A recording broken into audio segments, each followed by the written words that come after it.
புதுச்சேரி அரியாங்குப்பம் தொகுதியில் என்ஆர் காங்கிரஸ் வேட்பாளர் ஐயப்பன் 603 வாக்கு வித்தியாசத்தில் வெற்றி பெற்றுள்ளார்.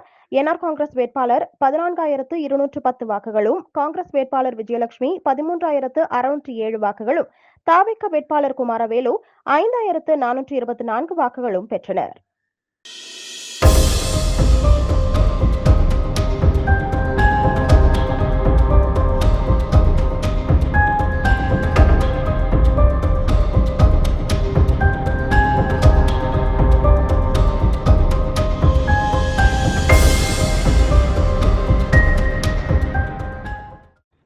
புதுச்சேரி அரியாங்குப்பம் தொகுதியில் என்ஆர் காங்கிரஸ் வேட்பாளர் ஐயப்பன் 603 வாக்கு வித்தியாசத்தில் வெற்றி பெற்றுள்ளார். என்ஆர் காங்கிரஸ் வேட்பாளர் 14,210 வாக்குகளும், காங்கிரஸ் வேட்பாளர் விஜயலட்சுமி 13,607 வாக்குகளும், தவிக வேட்பாளர் குமாரவேலு 5,424 வாக்குகளும் பெற்றனர்.